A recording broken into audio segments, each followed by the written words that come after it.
Ronaldo လေအခုတင်းဝက်ကအားကောင်းသွားတော့ဒီလိုတီးရတာအခုကိုကြီးအဲ့လိုတီးရတာဒီလိုတီးရတော့ကိုကြီး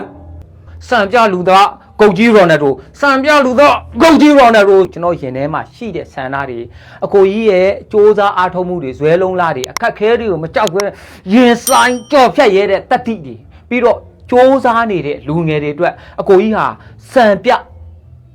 ပုံကိုတူဖြစ်တယ်ဆိုတာကိုကျွန်တော်စံပြလူသား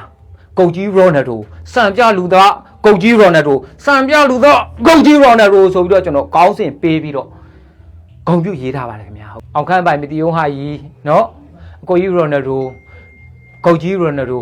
ကဘာကျော်စူပါစတားကြီး Ronaldo အတွက်တချင်းတပုတ်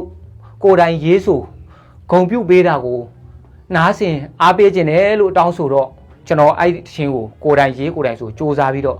တင်ပေးတာဖြစ်ပါတယ်ခင်ဗျာပြီးခဲ့တဲ့ပွဲစဉ်ကစပြီးတော့ကျွန်တော်တို့ကိုကြီး Ronaldo ပါတဲ့ပေါ်တူဂီကတင်းဝက်ကအရန်ကောင်းသွားပြီဗျเนาะအရင်တော့ဒီလိုတီးရတာအခုကိုကြီးအဲ့လိုတီးရတာဒီလိုတီးရတော့ကိုကြီး Ronaldo လေအခုတင်းဝက်ကအားကောင်းသွားတော့အခုလာမဲ့ပွဲမှာကိုကြီးအနည်းဆုံး2ဂိုးသွင်းမယ်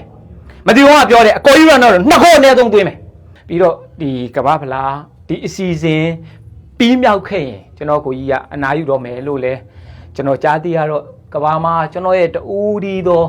ဂုတ်တူဒီသောအိုက်တော်ကဘာကျော်စူပါစတားကြီးရဲ့ကျုံဝါဒန်နေကြိုးစားမှုတွေအခက်အခဲတွေကိုရင်ဆိုင်ကြော်ဖြတ်မှုတွေကိုကျွန်တော်တို့energy ယူပြီးတော့မြင်တွေ့ခွင့်ဒီအခွင့်အရေးတွေ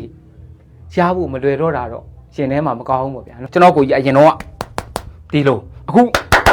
ဒီလိုတင်ဝက်နဲ့သွားပြီသူတို့တင်ဝက်အရန်စီလုံးနေပြီအရန်ညီညွတ်နေပြီအရန်စာလောင်နေပြီ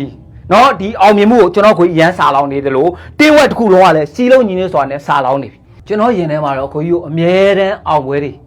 အကိုကြီးရဲ့အောင်မြင်မှုတွေကိုကျွန်တော်ကအမြဲတမ်းအောင်ပွဲခံနေတာပါကိုကြီးကိုကျွန်တော်ကအားလဲကြတယ်အားလဲယူတယ်ကိုကြီးလိုကျွန်တော်အပြင်းထန်စူးစမ်းနေကျွန်တော်အလုပ်မှာကျွန်တော်အကိုကြီး Ronaldo ကုတ်ကြီး Ronaldo ကဘာကျော်စူပါစတားကြီး Ronaldo ကြည့်ပြီးကျွန်တော်အလုပ်တွေကျွန်တော်အပြင်းထန်စူးစမ်းနေတယ်စံပြလူသားကုတ်ကြီး Ronaldo စံပြလူသားကုတ်ကြီး Ronaldo စံပြလူသားကုတ်ကြီး Ronaldo ဆိုတဲ့တခြင်းနဲ့ကိုကြီးကိုဂုဏ်ပြုထားပါတယ်